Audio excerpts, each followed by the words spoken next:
নমস্কাৰ মই মোৰ সকলো জ্যোতি সুন্দৰাগীক মোৰ ফালৰ পৰা সম্ভাষণ জনাইছোঁ। মই আজি আপোনালোকৰ লগত এটা বিশেষ বিষয়ৰ ওপৰত আলোচনা কৰিম। সেইটো হ'ল আমাৰ হাতৰ ৰেখাৰ ওপৰত, যিটো কোৱা হয় কৰ কুষ্টি। গতিকে এইটো জন্মকুষ্টি, হাতৰটো কোৱা হয় কৰ কুষ্টি। গতিকে আমাৰ হাতৰ ৰেখাই আমাৰ বহুত কথা কৈ দিয়ে। এটা কথা আছে, হাতৰ ৰেখাই মিছা নকয়। কিন্তু সেইকাৰণে কোৱা হৈছে যে সেইবুলি যাৰে দ্বাৰাই আপুনি হাত নাচাব, কাৰণ কেতিয়াবা দেখা যায় কিছুমান নক'বলগীয়া কথা কৈ দিব। কোৱা আছে হাত চাওঁতে একচুৱেলি দ্বিতীয়জন ব্যক্তিৰ কাষত থাকিব নালাগে। যিজনে চাব সেইজন বেলেগ কথা, যিজন চাব সেইজন, তাৰ তৃতীয় ব্যক্তিৰ উপস্থিতি থাকিব নালাগে বুলি কোৱা আছে। আৰু তাৰ বাহিৰেও কথা এটা হ'ল, হাত চাওঁতে আমাৰ এটা নিয়ম পালন কৰিব লাগে। হাতখন তাৰ আগতে ধুব লাগে, ভালকৈ চাবোনেৰে ধুব লাগে। বিশেষকৈ ৰাতিপুৱা ভাগৰ হাত চালে ভাল, তেতিয়া ৰেখাবিলাক স্পষ্ট হৈ থাকে। কিছুমান সূক্ষ্ম ৰেখা, যে কিছুমান কথা আছে, কিছুমান ৰেখা আপোনাৰ নিজে নিজে ওলাই এটা সময়ত নিজে নিজে নোহোৱা হৈও যায়। সেইটো মনত ৰাখিব। এতিয়া বেয়া সময় আহিব, কিছুমান ৰেখা আহি যাব আৰু অস্পষ্ট হৈ যাব, তাৰপিছত লাহে লাহে নোহোৱা হৈ যাব পাৰে। সেয়েহে কিন্তু সেই বুলি আমাৰ হাতত তিনিটা ৰেখা বিশেষকৈ জন্মকালীনভাৱে আহি যায়। আপোনালোকক ক'লোঁ সেই তিনিটা হ'ল আপোনাৰ আয়ুস ৰেখা, হৃদয় ৰেখা আৰু শিৰ ৰেখা। এই তিনিটা ৰেখা গতিকে আমাৰ জন্মৰ সময়ত আহিয়ে যায়। কথা আছে, যাৰ হাতত যদি জন্ম আয়ুস ৰেখাই নাথাকে তাৰ হাত কি চাব, প্ৰশ্ন আছে। সেইটো নকওঁ, তথাপিতো মই কৈ দিছোঁ। সেইমতে আপোনালোকে ক্ষেত্ৰবিলাকো জানিব লাগিব। হাতৰ ক্ষেত্ৰ, হাতত যেনেকৈ আমাৰ জন্মকুণ্ডলীখনত গ্ৰহবিলাকৰ অৱস্থান থাকে, সেইদৰে হাততো আমাৰ গ্ৰহবিলাকৰ অৱস্থান লৈ পেলাই বিচাৰ কৰা হয়। মই তাৰ মাজেদি কেইটামান আজি ৰেখাৰ বিষয়ে কৈ দিম, তাৰ লগত ক্ষেত্ৰখিনিও কৈ দিম বাৰু, গম পাব, তেতিয়া সুবিধা হ'ব। যিবিলাকে আগতে চাইছিল ভিডিঅ', সেইবিধ হয়তো পাহৰিও যাব পাৰে, হয়তো বহু কথা আমি পাহৰি যাওঁ। গতিকে নতুন যিসকল মোৰ চেনেলটোত ছাবস্ক্ৰাইব কৰি চাই আছে, সেইসকল শিকাৰুসকলৰ কাৰণে মই বিশেষকৈ কিছু কথা আপোনালোকক দিম হাতৰ ৰেখাৰ ওপৰত। বহুতে ভাবে মই হাতখন চাই দিয়ক, মই হাত চাবলৈ টান পাওঁ। সেইটো কিন্তু কৈ দিছোঁ দেই আপোনালোকক। মই আপোনালোকক কিন্তু নিৰ্দেশনাৰে দিব পাৰিম, সেইমতে আপোনালোকে নিজে অনুমান কৰি ল'ব যে আপোনাৰ হাতত কি আছে নাছে। আপুনি চব গম পাই যাব যেতিয়া মই আৰম্ভ কৰি দিম। আজি প্ৰথম আৰম্ভ কৰি দিম আপোনালোকৰ ৰেখাঘাতৰ ওপৰত, তাৰ লগত ক্ষেত্ৰখিনিও কৈ দিম দেই কিছু। আমাৰ হাতত বিশেষকৈ 9টা গ্ৰহৰ 9টা ক্ষেত্ৰই থাকে। ৰেখাৰ ভিতৰত মই ক'লোঁ জন্মগতভাৱে আমাৰ 3টা ৰেখা থাকিব, আপোনাৰ আয়ুস ৰেখা, শিৰ ৰেখা, হৃদয় ৰেখা। এই তিনিটা হ'ল জন্মগতভাৱে। বাকীখিনি আপোনাৰ হয়তো কিছুমান থাকিব পাৰে ভাগ্য ৰেখা, তাৰ বাহিৰত থাকিলেও সিমান এটা সৰু কালত নহয়। গতিকে মই আপোনালোকক দেখাই দিলোঁ, সেইমতে আপোনালোকে চিনি লওক। প্ৰথম চিনি লওক আপোনালোকৰ যে আমাৰ এই হাতখনত আপোনালোকক মই কৈ দিছোঁ যে এই যিটো তাৰ আগত মই কৈ দিছোঁ দেই, ক্ষেত্ৰবিলাক কৈ দিছোঁ, কাৰণ তাৰ আগত আঙুলিকেইটাও জানিব লাগে। এইটো আমাৰ বৃদ্ধাংগুলি সকলোৱে জানে, এইটো তৰ্জনী। কেতিয়াবা মই কওঁ যে আপোনাৰ আঙুঠিটো তৰ্জনীত পিন্ধিব, এইটোৱে তৰ্জনী আঙুঠি। নেক্সট এইটো মধ্যমা, এইটো অনামিকা, এইটো আপোনাৰ কনিষ্ঠ। মনত ৰাখিব।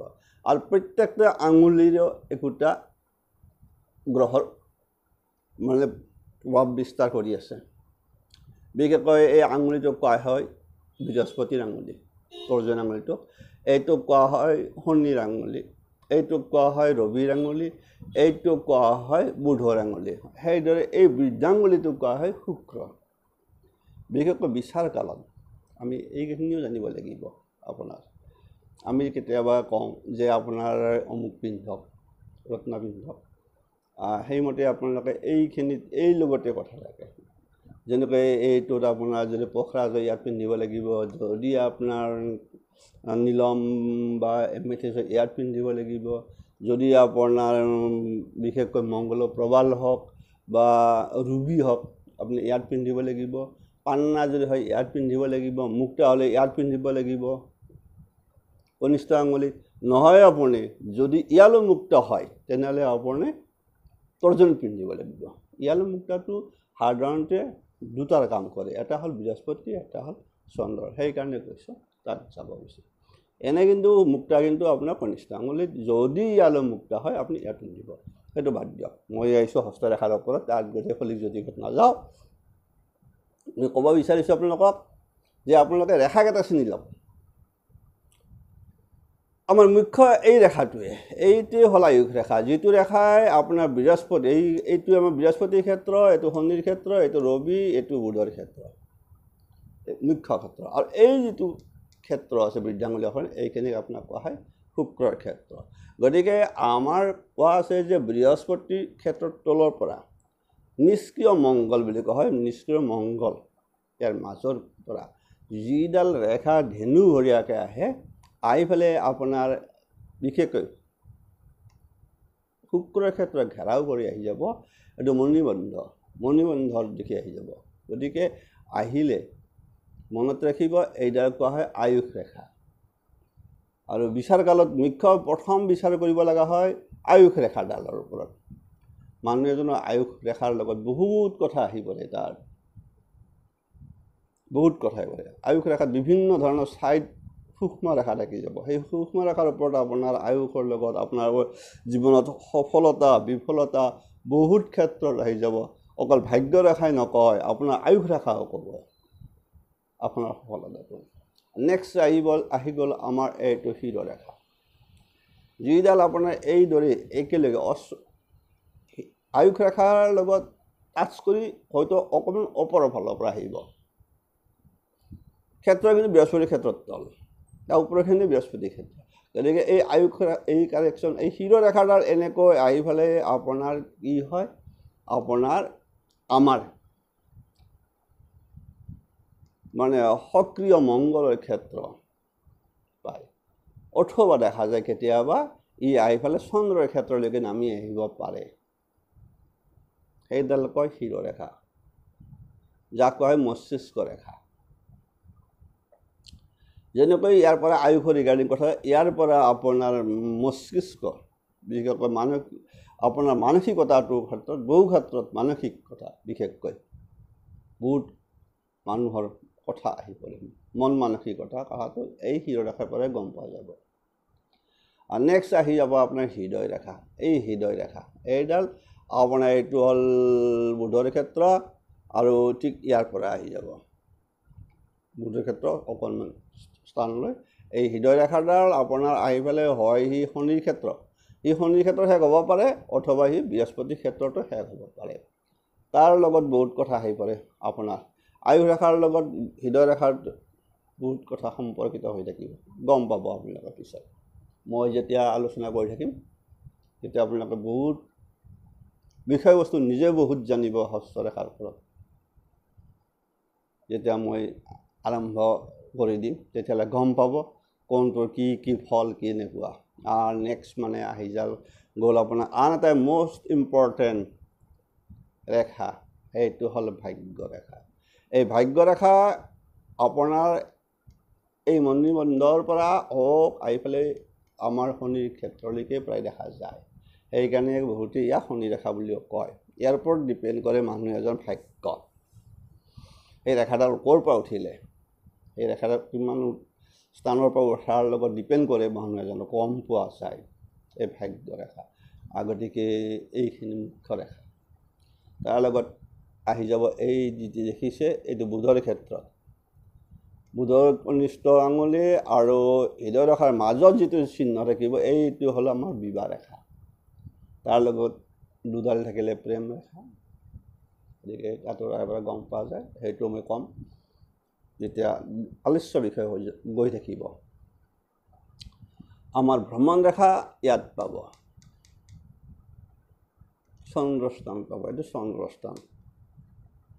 গতিকে এনেকৈ বিষয় বস্তুবিলাক আপোনাৰ ভাগ ভাগকৈ গুচি যাব। গতিকে আপোনালোকে নিশ্চয় গম পালে।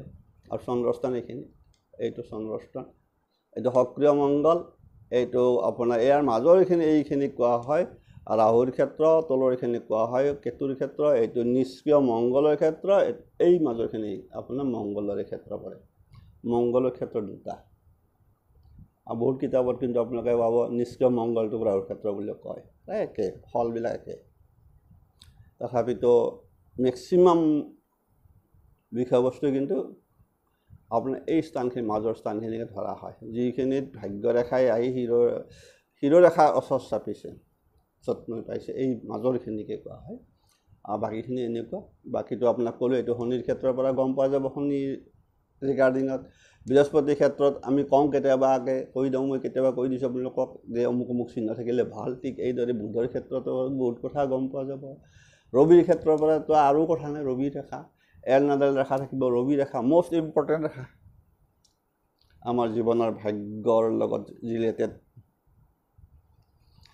এই ৰেখাডাল হ'ল ৰবি ৰেখা। এই ৰেখাডাল ইয়াত থাকিব, কিন্তু এই ৰবি ৰেখাডাল কিন্তু মষ্ট ইম্পৰ্টেণ্ট মানুহৰ কাৰণে। মানুহৰ মান সন্মান পাব লগা হ'লে ৰবি ৰেখাৰ প্ৰয়োজন। যাৰ ৰবি ৰেখা সবল, এই জাতকৰ জীৱনত মান সন্মান পাবয়ে। ভাগ্য ৰেখাৰ লগতো কথাই আছে। তাৰপিছত বহুত আহি যাব আপোনাৰ ভাগ্য ৰেখা বা উত্থান ৰেখা, আয়ুস ৰেখা পৰা ৰেখা যদি থাকে, আয়ুস ৰেখাত যদি ত্ৰিভুজ যদি ভিতৰ ফালে থাকে কি আহিব, অৰ্থাৎ আয়ুস ৰেখাত যদি ভিতৰ ফালে ত্ৰিভুজ থাকে আপোনাৰ কেনেকুৱা অৱস্থা হ'ব, যদি বাহিৰ ফালে থাকে তাৰ বেলেগ ফল হ'ব। সেইদৰে যদি আপোনাৰ ভাগ্য ৰেখাত যদি ক্ৰছ থাকে তেতিয়া বেলেগ আহি যাব। সেইদৰে যদি আপোনাৰ হৃদয় ৰেখাত যদি আপোনাৰ ক্ৰছ বা কিবা যে তিল চিন থাকে তাৰ ফল বেলেগ আহিব। চব গম পাই যায় এক্স ৰেখাটো ভালকৈ চালে। আৰু বহু দেখা যায় বহুত ৰেখা থাকে কিছুমান হাতত, অজস্ৰ ৰেখাও মই পাইছোঁ দেখা। কিন্তু মুখ্য বিচাৰ যেতিয়া কৰিব লগা হ'ব, কিন্তু মুখ্য ৰেখাকেইটাৰ ওপৰতে আহি যাব। বাকীখিনি ওপৰত সিমান এটা কৰিব লাগিব, বিচাৰ সময়ত চাব লাগিব। কাৰণ সেইবিলাক ৰেখাতো নিশ্চয় কিবা এটা ফল আছেনে নাই, নকাইতো আনি থকা নাই হাত এখনত। গতিকে আজি মই আপোনালোকক এইখিনিয়ে ক'লোঁ। যিসকলে নতুনকৈ চাই আছে ছাবস্ক্ৰাইব কৰিব। যদি হাৰ্টৰ বিষয়ে জানিব বিচাৰে ৰেখাৰ ওপৰত, তেনেহ'লে আপোনালোকে নতুন বিশেষকৈ অনুৰাগী যিসকলে নতুনকৈ চাই আছে হাৰ্টৰ বিষয়ে, আপোনালোকক মই বহুত কথা কেনেকৈ গম পাই লৈ যাম। আপোনালোকে আজি আপোনালোকক মই কেৱল সাধাৰণভাৱে এইখিনিয়ে ক'লোঁ। তাৰপিছত মই পাৰ্টকৈ বিচাৰ কৰিম, আয়ুস ৰেখাৰ ওপৰত স্পেচিয়েলভাৱে কৰিম। তাৰপিছত মই শিৰোৰেখাৰ ওপৰত কৰিম। তাৰপিছত আপোনালোকৰ হৃদয় ৰেখাৰ ওপৰত কৰিম। ভাগ্য ৰেখাৰ ওপৰত থাকিব বিচাৰ, ক্ষেত্ৰকেইটাৰ পিছত থাকিব, সেইবিলাক বহুত পিছত যাব। এই মানে যিখিনি আপোনাৰ ক'লোঁ যে ত্ৰিভুজ, চতুৰ্ভুজ, আপোনাৰ চক্ৰ থকা, তিল চিহ্ন, হাতৰ তিল চিহ্ন, যথেষ্ট আনুষংগিক কিছুমান থাকিব যিবিলাকে কিবা না কিবা এটা ফল আপোনাৰ কাৰণে কঢ়িয়াই আনিছে। এৰিছোঁ, আপোনালোকে চাব। মই হস্তৰেখাৰ ওপৰত বিশেষকৈ কেইদিনমান বিশেষকৈ হস্তৰেখাৰ ওপৰত দিম। বহুত দিন দিয়া নাই হস্তৰেখা। গতিকে সেইবুলি আপোনালোকক মই হাত মোৰ তাতে বাৰে বাৰে হাত পঠাই নিদিব আৰু। কাৰণ মই এটা কথাই কৈছোঁ, আপোনালোকে নিজেহে চাওক, নিজে শিকি লওক, কিছু জানক। আপোনাৰ হাতত কিবা আছে, হয় আপোনাৰ হৃদয় ৰেখাৰ কথা কোৱা নাই, হয় আপোনাৰ ভাগ্য ৰেখা আৰু ৰবি ৰেখা, মানুহৰ জীৱনৰ উন্নতি দুটা ৰেখা। আয়ুস ৰেখাৰ পৰা উঠি যাব বেলেগ কথা হ'ব, কিন্তু ভাগ্য ৰেখা, ৰবি ৰেখা মষ্ট ইম্পৰ্টেণ্ট। এজন জাতকৰ জীৱনত সফলতা পাব লগা হ'লে ভাগ্য ৰেখা থাকিবই লাগিব। তাৰ লগত যদি মান যশ পাব লাগে আপোনাৰ ৰবি ৰেখা থাকিব লাগিব। আৰু জীয়াই থাকিব লগা হ'লেতো আপোনাৰতো আয়ুস ৰেখা লাগিবই মুখ্য কথা তাৰ মাজেদি বিচাৰত কৈ আপোনালোকক মই কম যে আয়ুস ৰেখা চুটি থাকিলে মই আগৰ ভিডিঅ'ত কৈছোঁ যে আপুনি কেতিয়াও যে মই 45 বছৰত মৰিম 60 বছৰত মৰিম বা এনেকুৱা এটা মানুহৰ কথা এটা আছে আয়ুস ৰেখা চুটি আছে মই সোনকালে মৰিম নেকি আপুনি নমৰিবও পাৰে যদি আপোনাৰ হৃদয় ৰেখা যদি দীঘল হৈ থাকে মূল কথা লাগে এইকাৰণে আয়ুস ৰেখাৰ বিচাৰৰ লগে লগে আপোনালোকৰ এই হৃদয় ৰেখাডালৰ ওপৰত বিশেষকৈ যিডাল হৃদয় ৰেখা আছে তাৰ ওপৰত আপোনালোকে মাৰ্কিং কৰিব লাগিব তাত কিবা যদি চিহ্ন নাই একো অশুভ চিহ্ন বিশেষকৈ ক্ৰছ চিহ্ন নাই যদি কোনো তিল চিহ্ন নাই